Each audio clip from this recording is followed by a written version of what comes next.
Hey, Shannon, this is Paul from the Mysterious Huntsman podcast. How are you doing? Good. How are you, Paul? I'm doing well, and I'm so glad that you connected with me through Dennis and Christina. I had them on the other night talking about their amazing, they seem to be, and they have an amazing accounts of things that are happening to them up around the Red River Gorge in Kentucky. You know, we were talking the other night, Kentucky is full of crazy things that happen all over the place. And I'm thankful to you for coming on and wanting to share your story. Absolutely. Thank you for having me on your podcast. Really appreciate this. Oh, anytime, man. And I do know that we've already spoken a little bit, and you told me you served our country well. Man, thank you so much for your service. And I'm just going to let you take it away, and you just tell me what's been going on with you. All right. Well, I come on the show to talk about the Wolfman, but I guess to give a little bit about myself and why I'm coming on the show. It's an extremely weird story, and I never thought that something like this would ever happen to me. But I am a combat veteran. I served in Iraq in 2003. I helped invade Iraq with the 3rd Infantry Division. I served with the 3rd Forward Support Battalion. I lived in the Al Shab Olympic Soccer Stadium in downtown Baghdad for 3.5 months. And I led convoys from that stadium to the airport and back every day. And I helped to support 2-7 and 3-7 infantry of the 3rd Infantry Division. And I've also spent many, many, many years and many hours of my life in the woods. I've spent probably just as much time in the woods, if not more, as I have in the concrete jungle, you know. And I have a story that I want to tell about the Wolfman, and this is a true story. This is no lie. This is no joking. You know, there may be people out there that may laugh, but this is nothing funny about this, because if you're a woods person, you need to know that this thing is truly out in those woods. And I never knew that this was ever out there, but it surely is. It really is. You there, Paul? Yeah, I thought I heard Dennis speak up in the background, but go ahead. Yeah, sorry. Yeah, so I lived in East Tennessee when I got back home from Iraq, and I lived there for about 2 years. And I met a girl, and I ended up moving to Bedford, Indiana. And I lived, well, for people that don't know where Bedford, Indiana is, it's about 20 minutes south of Bloomington, Indiana, and I'd say, you know, an hour and a half south of Indianapolis.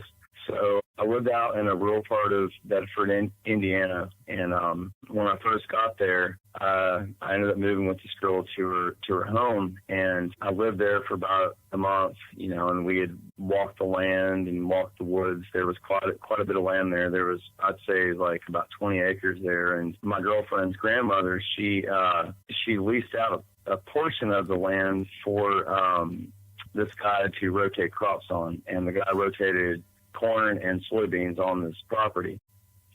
The year that I had gotten there, he had just harvested his corn.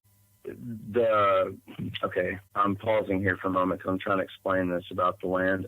There was a straight road, and her grandmother lived at the first house, I guess, depending on which way that you're coming. And her mother and father lived about 1/8 of a mile away from her. And between them was this cornfield. And this cornfield was about an, 1/8 of a mile long between their houses. And it was, I'd say probably about maybe 900 feet deep to 1,000. So this is how the land was laid out. And the way that it was kind of like a horseshoe, but it wasn't like a horseshoe. But I guess that would be the closest type of shape to, make it out to be. It was kind of like a horseshoe. Whenever you went out the back of her grandmother's house, like curved around like this bend. So that's what made it not like this horseshoe. It like bended inward. And it was this bend that bent about probably like 100 feet around. So it was like 100 to like maybe max like 110 feet bend. And so I'd been there for like a month, and me and her and her little sister, we decided that we were going to go on a walk to the back of the woods and, walk around the cornfield and stuff. There was a barbed wire fence, by the way, and we couldn't technically go over it, because it was like a barrier, but we would always go over it if we wanted to and venture back in the way. But we were just going to walk around the cornfield with her little sister. So I got a head start, and I was about 2 minutes ahead of them. And after being there, I'd already known that there was this, in this part of this bend of the cornfield, there was this,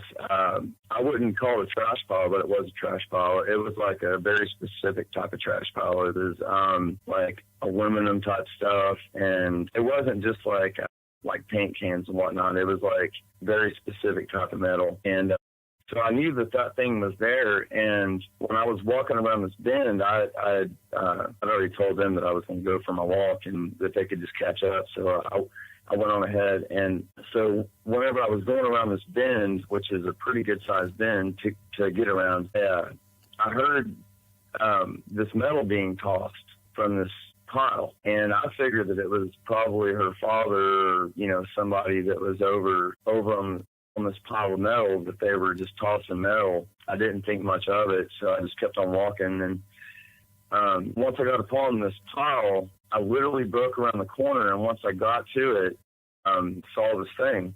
And it wasn't anyone. It was this thing that it resembled a wolf, but it was also about 8.5 feet tall. It was crouched over, and I couldn't really tell how tall it was at the time, but I knew it was pretty big because its butt was the size of a silverback gorilla. It was huge, and it wasn't really cut up muscularly like you would think. Its muscles were really defined, but it wasn't like an Arnold Schwarzenegger type thing. But this all happened in like 5 seconds too. But in that 5 seconds, I locked onto this thing, and I was like, oh my God, like I'm really seeing this, you know, this is crazy. Because to back up for a moment, I had always thought that, you know, I would have seen like a Bigfoot or some alien standing next to me or whatever. I'd been out in the woods that much to where that I thought that maybe like I would see something like that in my life, but that wasn't the case. You know, like I'd seen stuff up in the sky, and I've had weird things happen to me, but I'd never actually seen something that was like this. This was not a deer. This was not a bear. This wasn't a person in a outfit. This wasn't a fox. This thing it looked like a German Shepherd. It like had the head of like a German Shepherd, and it had cropped ears that were naturally cropped. I guess like the guy on your past show, it sounded a lot like what he was talking about as far as the Anubis thing. It was like this, it looked like that. It looked like a German Shepherd, but just like a way bigger head than a German Shepherd. And its hair looked like it had just gotten out of a creek maybe like a few hours prior, and it was kind of like matted together. Not like a dread, but it was like matted together like it had just gotten out of like a creek, and like its fur had dried, and its fur was a little bit lighter than the color of burnt umber, and its feet looked like a dog's. It didn't have like human feet. It had feet like a dog's, except for its feet were like about like 1.5 to 2 feet long. They were like really, really big, and this thing had hands that it could actually grab with. Yeah, I was gonna ask you if you got a good look at the hands, because I've heard reports of them being very human-like or hand-like. I did. I got not a great look at them, but I mean, I got enough of a look at both the feet and the hands of this thing that it wasn't like fingernails, but it wasn't claws either. It definitely had a way to like grasp things and whatnot, but it wasn't like these, sharp claws like people would think, but it also wasn't like these like fingernails, like a person's fingernails that were bit off per se, or not bit off or, trimmed properly or whatever. It wasn't like that. It was they were like sharp fingernails. Okay. Yeah. And did you happen to, like as far as the facial features, like the snout, when you say it looks like a German Shepherd, so it had the snout of the nose of a German Shepherd and the teeth of the Shepherd as well? Or did it even show you any teeth? Yeah. Like I've actually, since I've had this whole thing happen to me, I've looked this up a lot, and a lot of the way that it's projected, I guess, from, people that have had like their own encounters or the way that Hollywood tries to make it out to be is like, it's like this like snarling zombie looking dog, but it doesn't look like that. It didn't look like that whenever I saw it. It had its incisors that were like outside of its lip, but it wasn't like this, really mean looking zombie type of dog. It literally looked like a German Shepherd, except for like its incisors were a little bit outside of its mouth, like, out of its bottom lip, like to where you could see its incisors. Right. And, so whenever I walked upon this thing, it was sitting there and it knew that it had just been caught, which was a weird feeling to me that like I just caught this thing, and it had known that it had just been caught by another person. And another person, I say, this thing's not a person. This thing's something out of this world. That this thing had been caught by something else, rather. So it was sitting there on this pile. Like I said, this all happened like in like 5 to 6 seconds. This thing that I call Wolfman was like breathing heavy, because it had probably been there looking through this metal for a little bit, and it was like breathing super hard. And after about 5 or 6 seconds of it just sitting there, it just quit doing what it was doing, and it was sitting there for this entire time after I'd caught it, and it jumped over this whole pile, which this pile was like about, I measured this whole pile, it was like 14 foot across, and on the back side of this pile of metal was, there was a fence that was, it's kind of hard to explain on the phone, but the pile of metal was higher up than the ground below where the fence was. So like the fence, like the top of the fence at the back of the pile, it was like somebody else's land, and it like went down like 5 feet. So this fence kind of acted like a barrier for this metal to kind of like hold it up or something. But this thing jumped over that fence and landed well beyond that fence. And so I ended up like running down this fence line, and my girlfriend, by the way, and her sister had not even seen this. They weren't even near me. So I ended up running down this fence line, and I don't even know what I was even thinking. I was just like, okay, I know what I just now saw. Like, this is insane. So I ended up like going down this fence line, probably about like 80 to like 100 feet, and jumped over the fence. And the foliage it was the fall time, so the foliage was still out, but like I could like see through I could like see through the leaves. There was like holes through the leaves to where I could see for like a good like 120, like 150 feet at least. Yeah. So I was able to like see this thing after it had like jumped. It had like jumped over this pile of metal over this fence, which like come to find out was like 22 feet. And so I didn't know that at the time. I just knew like it had jumped like a kangaroo. So I ran down the fence line for like 80 to 100 feet, and I jumped over the fence and looked through these leaves and saw this thing standing there, like it was like breathing, like it was like trying to figure out like where it should go next, like kind of like, what should I do? It was just like standing there breathing. It was like breathing, kind of like looking around, and this thing was like at least 8 feet tall. I mean, definitely 8 feet tall, if not bigger than that. Wow. It was huge.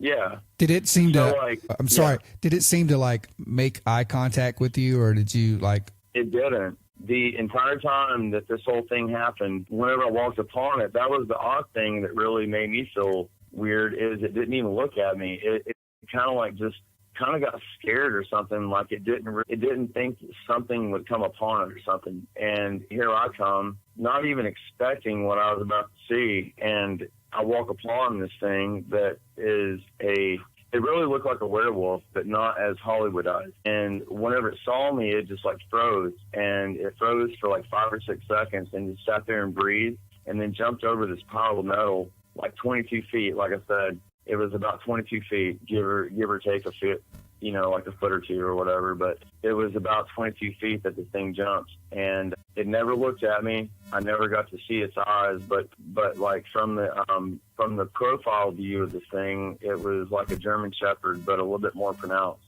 with like the teeth were more pronounced. Wow. Yeah. That's something. And so, yeah, this is a crazy story. I know, this is insane, and I'm not the best at telling stories, because I'm not really a storyteller, and I'm not one to like go and tell some old crazy story. I have a stuttering problem, so whoever's listening to this, I'm sorry if I stutter. But what I'm telling you is the honest to God truth. No, you're doing great. You're doing great, man.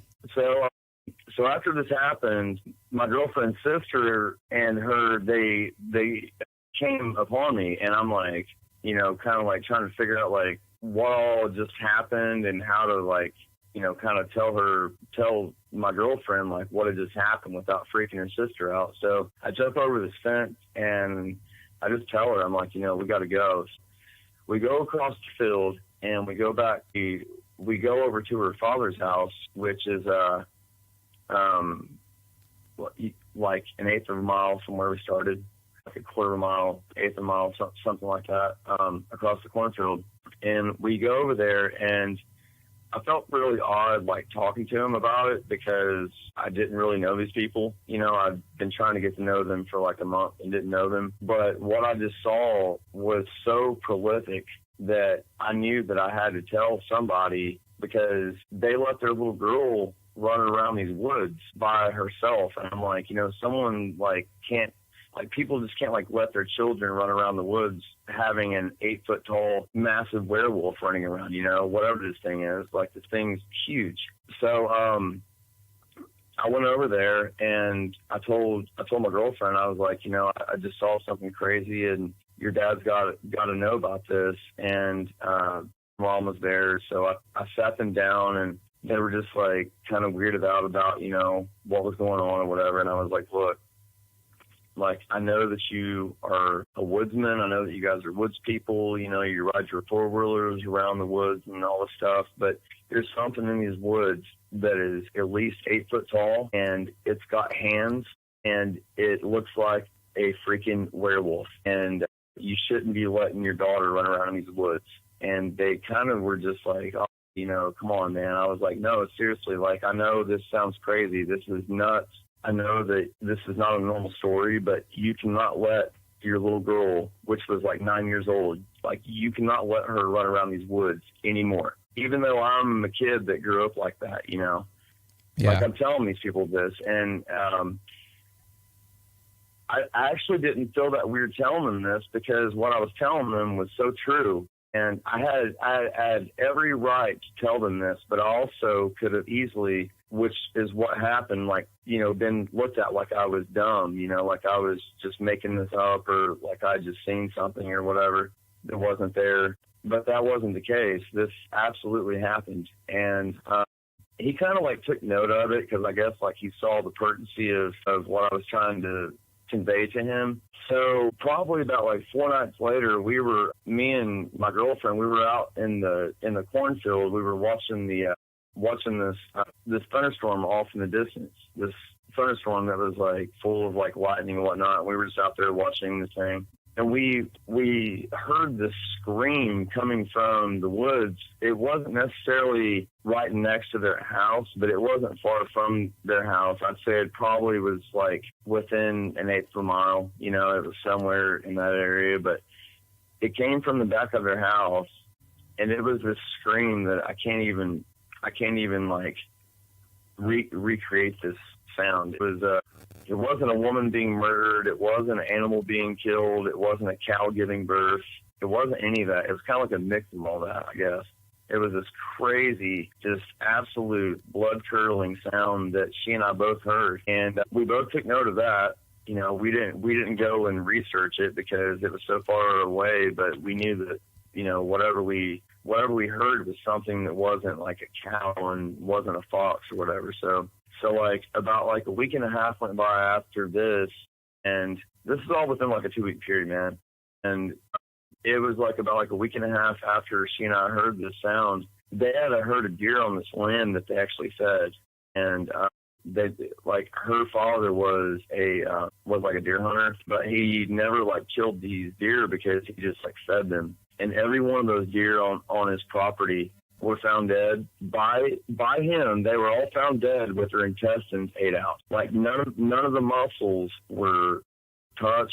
None of the eyeballs, no tongues cut out, nothing like that. It was just the intestines of these 8 deer, these 8 does were 8 out of these deer. And he actually like looked at me and was like, you know, like kind of like, he didn't actually tell me that he believed what I was telling him about this Wolfman thing that I saw, but he like looked at me kind of like, dude, like this is kind of crazy, you know, this is weird. And I was like, I know, man, like whatever I saw actually probably could have done that. You know, it could have killed me, you know? So, I mean, it wouldn't surprise me that it, you know, it would eat the intestines out of some deer. Right. I wonder how long or what kind of time frame had passed, or how, like, did he notice all the deer at one time, or was it over several days that he noticed the deer had been mutilated? No, this was all at one time, like over like the course of like a day. He was going throughout the woods and found all these deer in one day with their intestines, everything from their esophagus all the way down to their anus. Everything was ate out of these deer except for the actual muscle, you know? Right. I mean, which the muscle is what we would eat, you know, and just whatever ate these deer did not eat the muscle. It like ate all the entrails. Yeah. And you know, I know you've heard by now that this past spring or April or into May outside of Louisville, Kentucky, there's been a big mass of animals being mutilated, almost very similar to that. Have you heard anything about that? The llamas, the sheep, a whole bunch of, I guess, a German Shepherd breeding place. They lost a lot of dogs. There's horses that's been killed, necks broken. I mean, something big or massive is like wreaking havoc on a lot of these animals in this area outside of Louisville. I've heard about this a little bit. Actually, Dennis and I, we were sitting here talking about this earlier, about these animals that have been mutilated here, and they're not being mutilated by something that seems like it's like human, you know? It's like the way that they're dying is not normal, you know? Right. It's like they're not being killed for prey. They're just being killed just to be killed. Yeah, and the way that they're being killed is in this unorthodox type of way. You know, and yeah, I think that's pretty odd. And it's funny because after all this happened, man, like I had never ever in my life thought that I would ever see anything like this. Okay, like I said, I'd always thought that I would have saw like a Bigfoot or whatever, and never saw a Bigfoot. I had encounters out in the woods that I figured might have been something like that, but I had never like physically seen it. So whenever I saw this thing, I ended up moving about 3 years after I saw this. I moved to Bloomington, Indiana, which is about 22 miles north of Bedford. And I actually became homeless there and had met people that were of like mind, you know, people that were like homeless travelers type of people that have like lived in the woods and whatnot, and like told them the story. You know, they were like, a lot of them, you know, were pretty interested in what I had to tell them, because I was kind of like warning them, you know, like, oh my God, you know, like this thing is out in these woods. You know, there's like at least one of them, if not more or whatever, but there's at least one. You know, this is nuts. So like I even saw this thing, and no, I was not on drugs and I was not drunk. For the record, I was not on anything whenever I saw this. So for anyone out there that wants to say that I was on psychedelics, I was not on anything out of the ordinary. I was totally sober. So now that that's out of the picture. So I was sitting at a friend's house about 3 years after I had actually had this experience, and just randomly, like I'm not like a TV watcher at all. I just watch whatever's on someone's TV or whatever, but there was Monster Quest that just so happened to be on TV. The Monster Quest that was on was, I guess it was like the American Wolfman or something like that. But when this thing came on, I was just like, oh my God, this is like what I saw. You know, like I didn't know that it was like a national thing. I didn't know like other people had seen this thing, you know, and I was in total disbelief that I was like watching the show.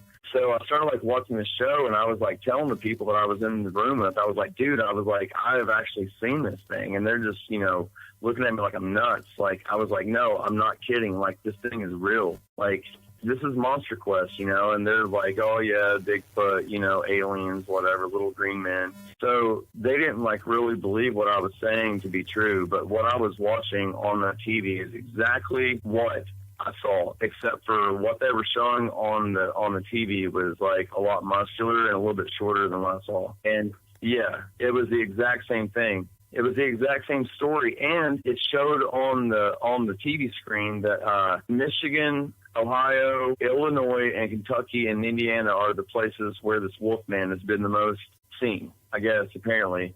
And I'd never known that. So apparently, like, Indiana, which is where I was whenever I saw this, is in the bullseye of where this thing has been seen. Yeah, So I've heard. What do you think about that? I don't know. I've never seen anything like that.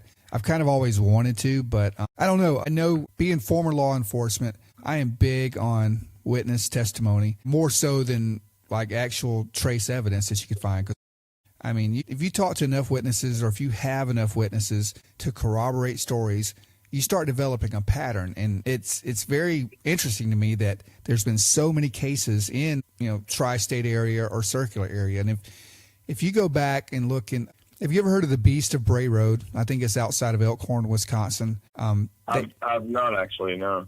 I'm curious though. Yeah, you should check into the Beast of Bray Road. It's in Elkhorn, Wisconsin, and it's kind of got started around in the 30s, but a lot of sightings ramped up in the 80s and maybe early 90s. And there was a reporter there. She's written several books and has researched this a lot. You may want to check her out. Her name is Linda Godfrey. But there was a big rash of sightings there for a while of exactly what you're describing that you saw in Indiana. So if you just get online and look up some of these things, you'll start seeing there's almost as many reports of this werewolf or dogman-like creature as there are Bigfoot, but they're very distinctly different in the way they approach people, or and I'm just saying this in reports because I don't know what's out there, but a lot of people are seeing something, and you can hear from park rangers, conservation officers, police officers, trained professionals, military like yourself. You can hear a lot of amazing accounts from these guys, and you just gotta. I have to like say something's going on. I don't know what it is, but I know something's going on just by listening to them. Well, there is something going on, man. Military people that are just trying to get out into the woods and just go for like a little walk or a little hike, or even a big hike or a big camp, like they're not trying to like see a Bigfoot. Right. They're not trying to see a UFO. They're not trying to see a Wolfman. That's actually probably the last thing that they want to see, including a bear. You don't want to see a bear, it's just not like in the top of your head of like what you want to go out and see. And I know that, a lot of people will think I sound like a fool by what I'm talking about here, but this is no joke. This is a real thing. This is a real thing that is really out in the woods. And, I know that the last guy that you had on your show about the American Wolfman, I can't remember his name. Help me here. Or you were talking about, I think his name was Jody Cook with the North American Dogman Project. Jody Cook, yeah. He was talking about, how these things like have actually attacked people, and I honestly cannot imagine being attacked by what I saw, because I know for a fact that this thing would have killed me in about 2 seconds. It would have. There's no doubt in my mind that this thing would have broke my face. It would have broke my neck in like 2 seconds. Yeah. But it wasn't as curious about me for some reason as it was about whatever was in this trash pile and just getting away from me. Within like 2 weeks later, it had like slaughtered 8 deer. It's family, I'm sure that this thing did this all by itself, but if it didn't do it by itself, then its family helped it. And there was definitely a family of this type of creature if it wasn't just this thing. But there's not a doubt in my mind that this is not what this thing was. And I've seen crazy things in my life, man. I've seen people dead, seen people wanting to kill people. I've seen some crazy stuff in my life. I've seen people that have just committed suicide. I've seen a lot of things out in the woods, a lot of animals, a lot of different scenarios, and this is not one of the scenarios that is normal. This is not normal. Like, this thing really, really exists. And if people don't believe that this thing exists when they see it, I know, it's all about if you do see it. For people that think that this thing's a myth and that it's a joke, it's not a joke. This really, really exists. It's a real thing out there. Yeah. And I was just gonna say, and you'll hear people. Even me. I think I want to see something like that probably until I actually see it. You brought up a good point earlier that it's not the people going out there looking for it that actually sees it.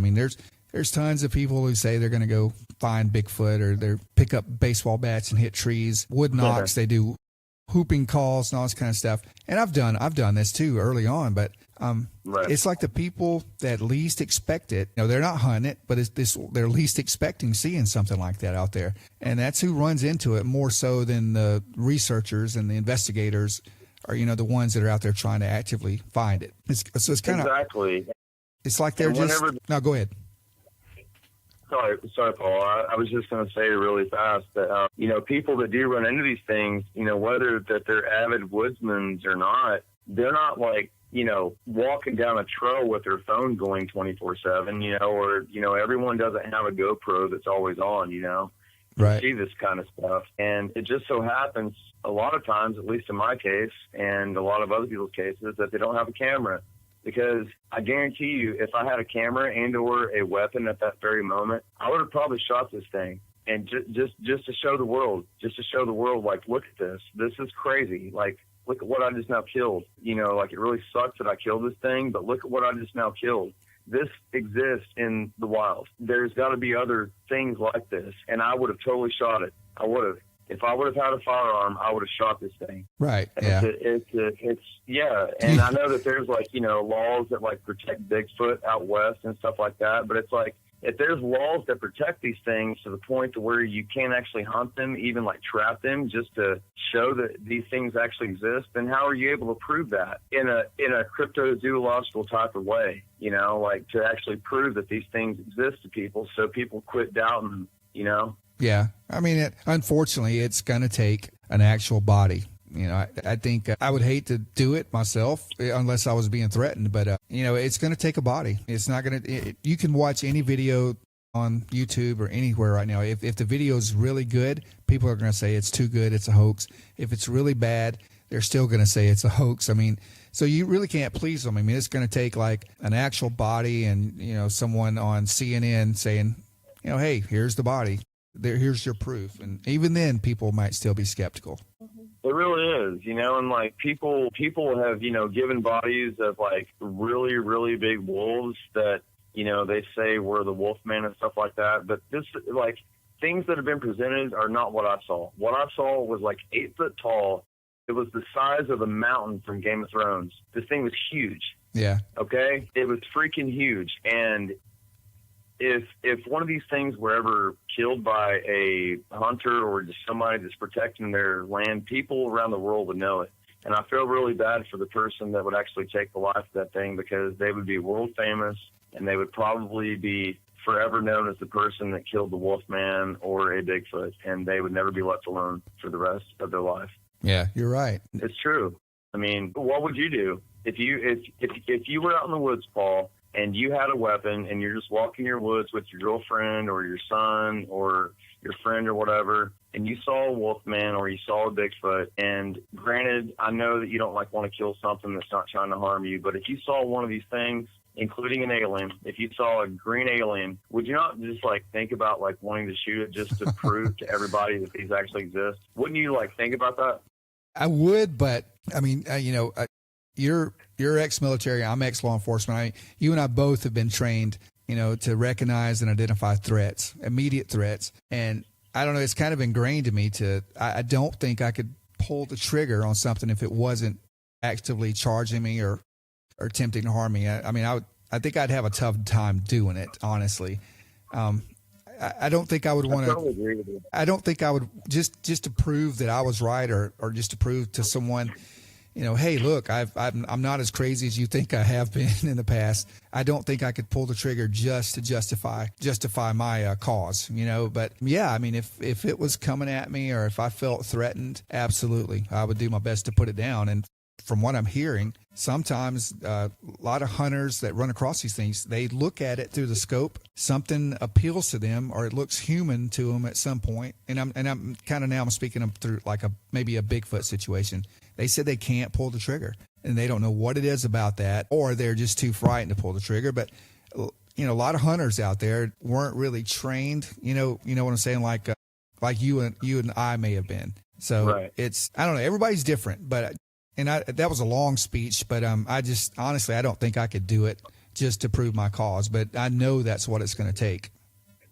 Well, just for the record, I'm along the lines of you. You know, like, I'm not like a trigger happy type of person. I'm exactly like what you said. But when you see these things and then you go back home and then you have this crazy story and then you call a podcast like your podcast, or you call Clyde Lewis Ground Zero, or you talk to Coast and you tell them the story, like, it's just a story at that point, you know, like right. There's like just one story to add on top of all these other stories that are real stories that, like, there is no body there so someone can actually, like, look at and say this thing is real. This is a real thing. Granted, I had to shoot it and I hated that I had to shoot it, you know, and I'm totally with you about the whole, like, you know, if you're not attacked, don't shoot it, because then we would be killing everything, you know, and I'm totally all about that. But, like, when it comes to, like, a Bigfoot and a Wolfman, I guess now, because I've seen a Wolfman, I've never seen a Bigfoot, you know, there's a Wolfman out there. There's something that is 8 foot tall, at least 8 foot tall, that roams the woods, at least in Indiana, and it is huge, and it's got hands, and it can jump a very, very long ways. And do you think it's still out there? 100%. I believe this thing is out there right now, and I believe it's got a mate. I believe it's got babies. But if it doesn't have babies, then maybe this thing, like, comes in and out of this planet, like, through, like, some kind of weird portal. And I guess, like, the portal thing is kind of on the like, extreme side of what I believe. I think that these things actually really biologically exist on this planet. They're just so far and few between that we can't see them like we see deer and we see bears and, you know, whatever. But I think there is a chance that for whatever reason that these things come in and out of this planet through maybe portals or something, you know. And I mean, for there not to ever be a body of one of these things, then, you know, it's a perfectly good explanation why, because, you know, they don't ever die here. You know, they just die somewhere else, some right. other world, you know. Yeah, and that kind of makes me think, I don't know how far you've looked into it, but a few years ago there was a book that came out called Hunt for the Skinwalker, and it's about the the Skinwalker Ranch. Yeah, you know, place is crazy. It is, you know, and that story was kind of broken by a lead investigator out there with I think WKLAS out of Las Vegas, George Knapp. He's a Pulitzer Prize winning award journalist, and he with Knapp is unbelievable. Yeah. I mean, he really, you know, he and a few other people have, like, delved into that whole story out there, and there's some crazy things happening. And I said all that to say that they were having some issues. You know, like I said, I don't know what's out there or not, but just according to the book, they were having these strange cryptid activity coming through possible portals. I mean, they would see something like morph into being and then spiral back out. And I know that sounds far-fetched and crazy, but I think they were seeing like a Bigfoot type, or even I know they saw large wolves, if not Dogman kind of things going on out there, in addition to strange lights, orbs, UFO activity. I mean, so I kind of almost get the whole portal thing, honestly.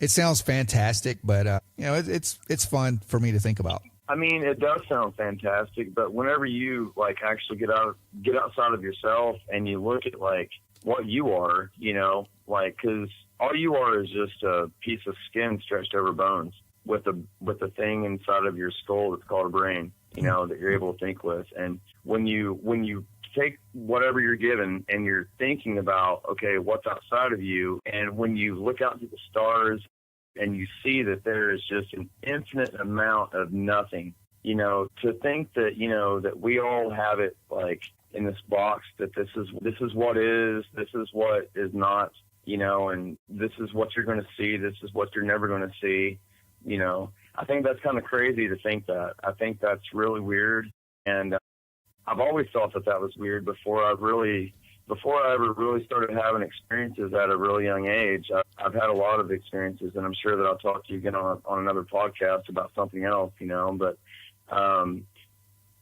that's just a side note. But whenever you get to like what we are as people and what we are as humans, who are we as people? You know, like what is this? We're exploring these oceans that we don't even really know anything about, you know, and every time that they go down in the oceans, they find at least like one other species of animal that they never discovered, at least, you know, in humanitarian history. You know, they find all these different things, and they're, you know, all these different animal species that are being extinguished before they're even found out. You know, before they're even found that they are even alive, they're being extinguished on this planet before we can even find them out, because mankind has, inhibited all the people in the world that want to find out what we are to be able to not do that, you know, because they want to bulldoze all the trees and they want to dig up all the topsoil and they want to, you know, kill everything just to make a dollar, you know. And I guess me as a person, I'm trying to figure out like what this is, because I know it's bigger than Manhattan. It's bigger than high-rise buildings. It's bigger than landfills. It's bigger than an apartment complex on the nicest street in downtown. It's bigger than the lakefront property that you want. It's bigger than all this. Like there are things that if you go out into the woods, you can go and sit down in the woods in one little square foot of the woods and sit there and don't do anything else for 1 hour and just have your legs wide open and look at what's down between your legs. And there's a whole world down there. Yeah. There's a whole world between your legs, you know, and for someone to see that world between your legs and to think that we're the only things in this universe, that we're given this, you know, this free pass, that we're the almighty. I mean, we are given, I guess, like a type of God quality, that we aren't the only thing that's here. You know, there are things that are a lot bigger than us. And I guess the Wolfman comes into play with that, and so do extraterrestrials, you know, and all these things that we don't really know what they are, but you know, people see them. There's a very well-known history of these things, you know? You're exactly right. And it makes me, it kind of irritates me. And I think I said this to Dennis the other night. It irritates me at, you know, the ones that are so closed-minded, you know, just at least listen, you know, don't have your preconceived notions of how you, or don't put me in a box, or you don't put yourself in a box of what you think's out there. 'Cause we really have only scratched the surface. I think, society has just taught us to just close our minds, you know, keep our heads down, keep working, keep making the dollar, and we are not seeing what's really out there around us, and it's sad, you know. It is sad, you know. I mean, and being a police officer, you know, I know that there's a lot of dash cams that, you know, police officers, just the dash cams, you know, police officers that drive around at nighttime that see crazy stuff on their dash cams that are not comments, you know, and they're not just like bears running across the road. There's something else running across the road, and there's something else in the sky. And, you know, some of these police officers actually go, you know, well, for the things that run across the road, they're kind of weirded out too, because they actually see it. And they're like, what was that? You know, and you see this all over YouTube. It's all over YouTube. The only thing someone has to do is just get on YouTube and look up these things and discern from this, it takes some discernment, because, you know, there's a lot of CGI out there that, you know, people trying to like fake UFOs and fake things, you know, being seen out on the road and whatnot. There are videos that are without a doubt true videos from real people of things that you cannot explain what they are. And I think it's like time for people to stop thinking that they're the only things on this planet, you know, that there's like, you know, there's things out in the woods that are bigger than bears, you know, that are more violent than bears possibly. Yeah. Like there are real things out there. There are things that come from the sky that may not like you.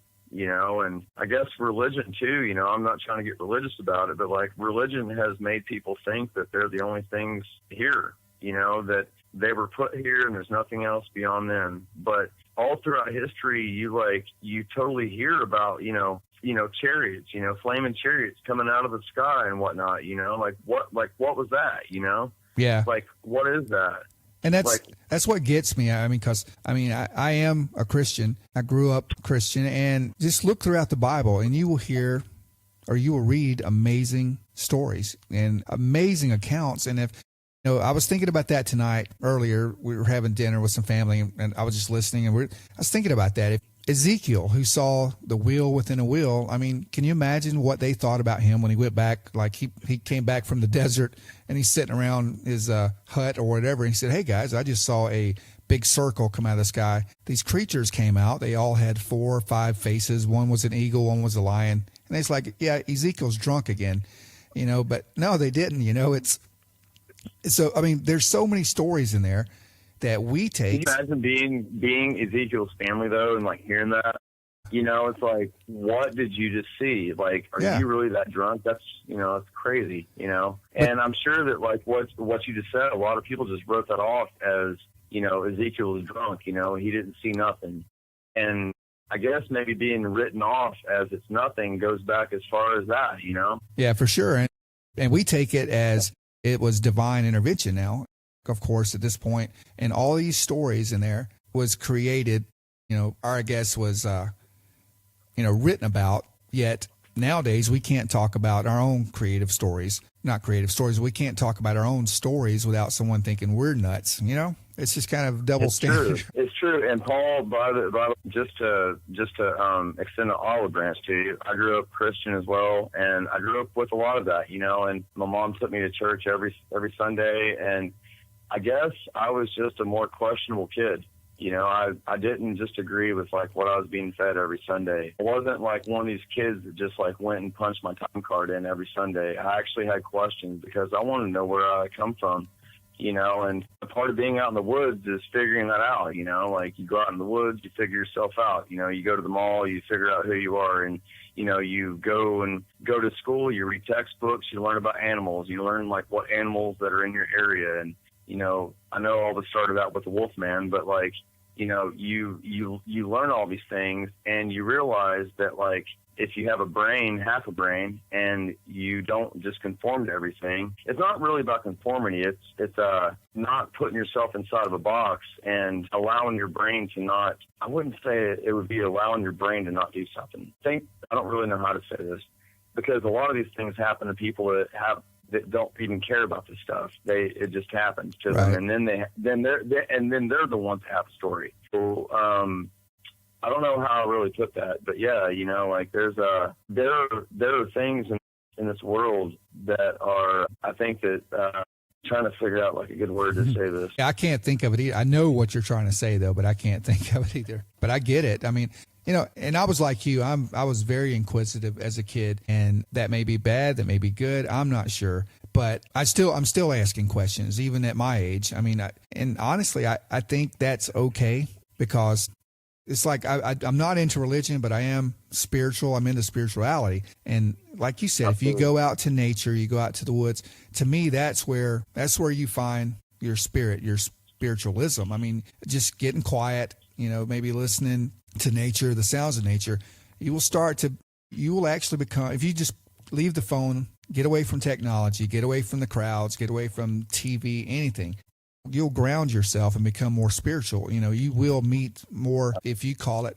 God or whatever, you'll get more connected with your higher power, basically, I think. And you will have things revealed to you that you can't get off of any Google, any music channel, any network, TV, news channel, anything.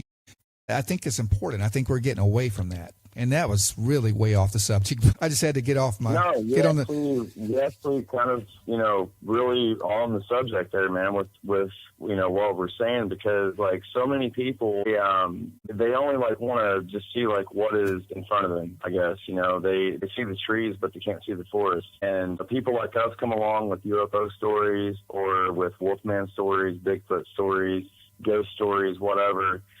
People that want to deny that all their life, it's really a shame that they want to deny that, no matter what religion you are, because these things are really happening. They're really happening no matter what you believe in. And I mean, I personally believe in Jesus Christ. I believe, that is my path, but I also am a pagan, so I'm all about the earth. I'm all about worshiping the planet. But all that aside, that has nothing to do with what I see in my life. I see things that have happened in my life, this Wolfman story included, that you can't explain that. That's not in the Bible. That's not in, any kind of religion text. That's something that happens to people. And How do you explain that? That means that we are not alone. We're not the only things here. There's something else intelligent. Yeah, I totally agree. There's something else biologically intelligent, whether it's coming in and out of this planet or whether it lives here permanently. There's something here besides us, whether it comes in and out or not. There's something here, and people see it. And, you got people that talk about hoaxes and, whatnot, but every single story is not a hoax. Every single person that's ever seen a Bigfoot is not telling a hoax. Everyone that's ever photographed a crop circle is not a hoax. These aren't all hoaxes. Right. And if just one of those things out of thousands are true, then it's all worth it. Absolutely. Yeah. So that's my story, Paul, and I'm really glad I was able to share that with you. Yeah, man. I appreciate you coming on. I've enjoyed talking to you. We'll have to do it again soon. I know time is running out, and I definitely want to have Dennis and Christina back on. I know when you guys were listening to, or when they shared the other night's podcast about the North American Dogman Project, they all made a connection about something that happened to them after their sighting around the Red River Gorge. So I want to, I'll get you guys back on there again so they can make that connection, because that's going to be really cool. But man, I just want to thank you so much for coming on. And I will. We got each other's contact information now, so let's stay in touch. And if anything else happens, or if you want to just come on anytime, you just give me a shout, and I'd love to have you. Absolutely, Paul. For sure, man. Thank you so much for your time, and thank you for listening to me and believing what I'm saying. Well, yeah, and I mean that. Yeah, no, you're welcome, dude. That's what I wanted to do this for. Is just I just wanted to give people a safe place to talk, because I think it's cathartic to get these things off your chest, or to talk without fear of ridicule or just judgment. So it's the whole reason I wanted to do this, because I love to hear the stories, and I'm definitely not. There's no money involved in this. I may have like Absolutely. 6 people listening to this right now, but it just kind of helps me to listen and kind of talk back, and we can kind of figure things out together. Well, yeah, and really fast before I let you back to Dennis here, for whoever's listening to you, they can listen, because you have a live stream, I'm sure, or whenever you're able to live stream, if you're not live streaming now, people that may have really weird stories that they haven't been able to share with people are able to actually have a platform to tell these stories, because this needs to be heard by people, I mean, people that are telling these stories are not crazy. These are people that come from very prominent lifestyles. They come from really prominent professions, and this has to be heard. And you give a platform for people to hear that. Oh yeah. I appreciate that too. And there are several really awesome podcasts out there that do this exact same thing, but it may not reach everyone. And, so I think the more we all can put this out there, the more we can bring to light. But man, thank you so much. And I'm going to let you go and tell Dennis and Christina, I can't wait to talk to them again, and we will be in contact soon. We're right here, buddy. You're still there? Right here, buddy. Man, don't you guys? We're right here, buddy. Don't you guys ever go home? We're at home. He's over here with us. I was going to say, if you wanted to, we could really quick draw the connection to the dots at the end of this, just to kind of put the cherry on the end, if you wanted to. Hey, I like dessert. Let's do it, man. Well, basically, I'll just pick up from when we were on June 5th. Christina and I, after hearing the Dogman Project episode that you put on, and after last night was the first time that we had actually heard Shannon's encounter. That's why we had him call you tonight. And so the connection, the dots that we drew together, it's nothing that was forced. It just kind of naturally was like a duh moment.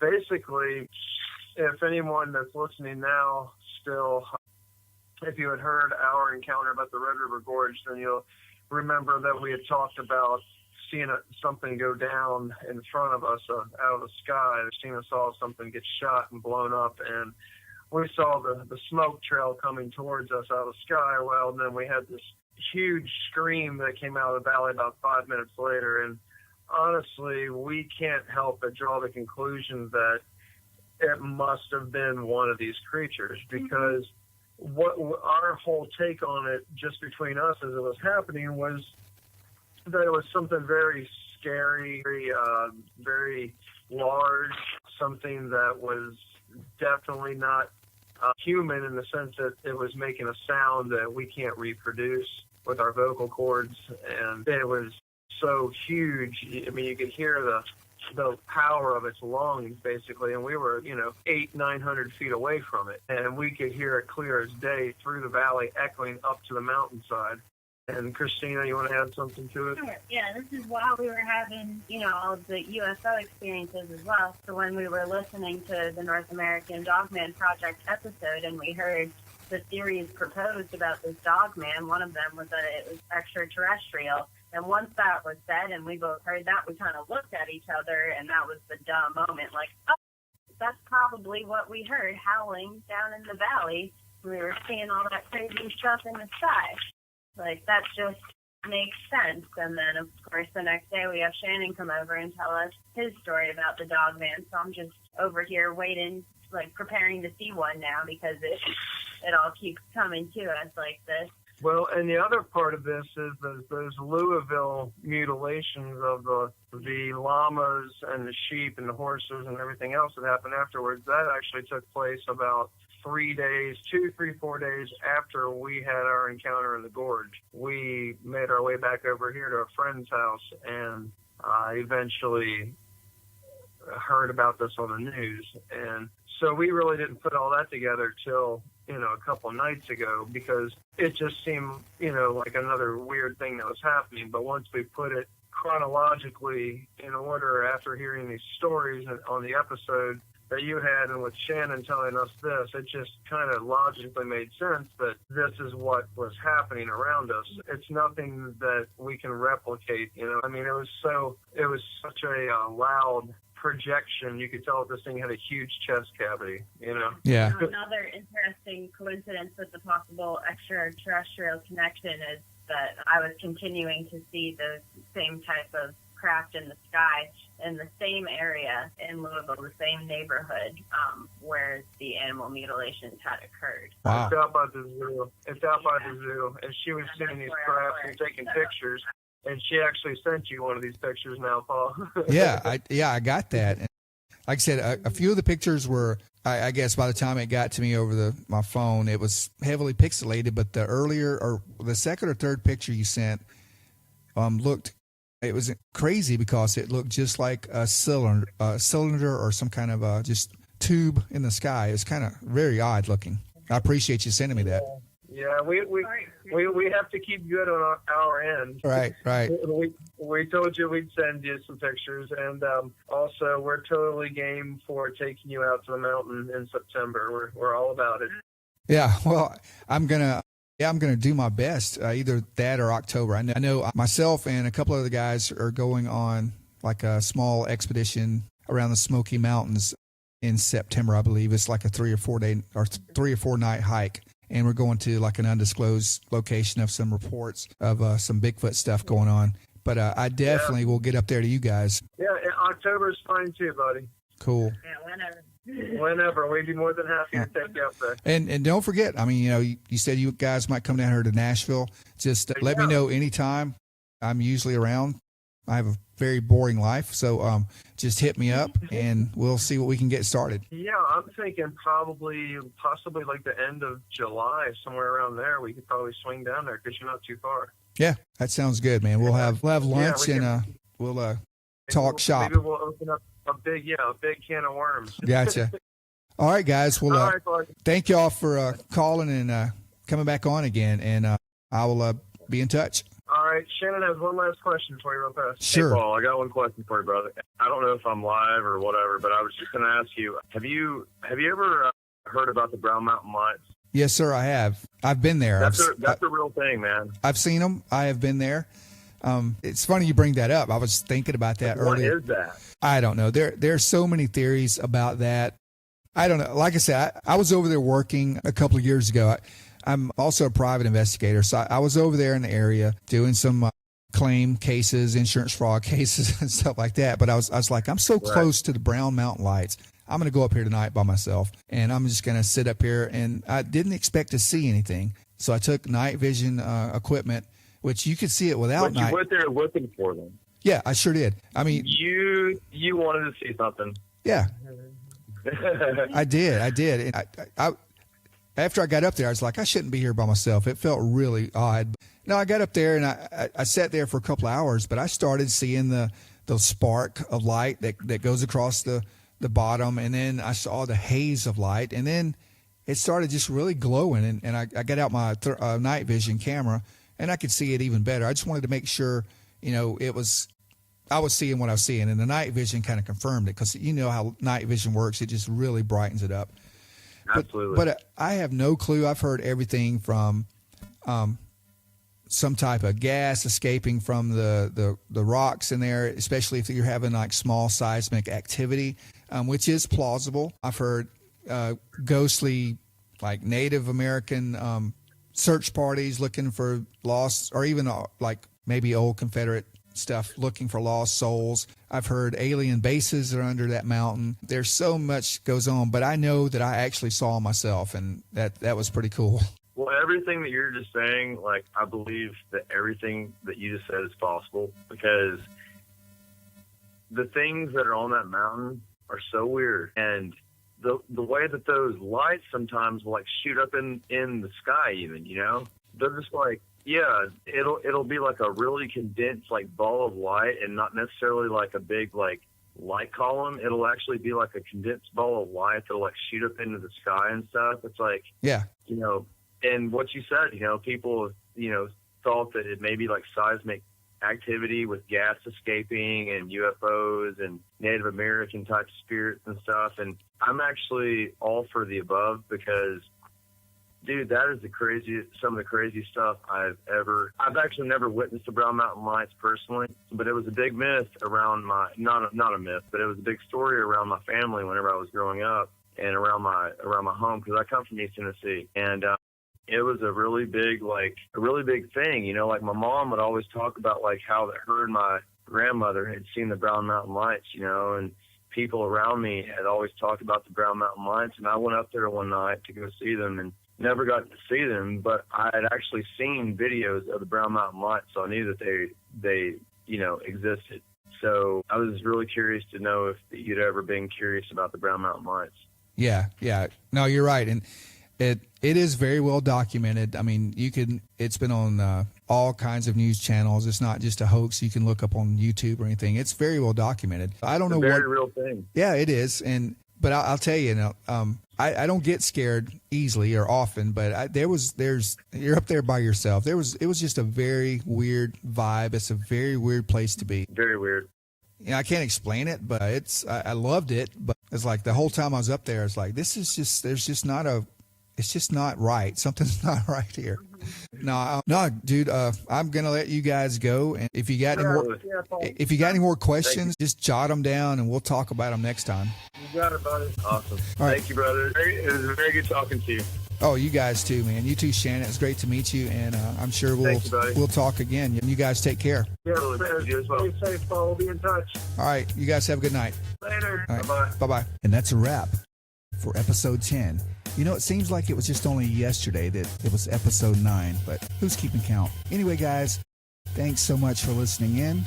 And remember, if you have an amazing story or an account of the unexplained, I would love to hear from you guys. Reach out to me, mysteriousHuntsman@gmail.com, or you can find me on Facebook or Instagram. Either way, just get in touch with me. I'd love to hear your stories, so keep them coming. All right, guys, have a great weekend, and I'll see you next time.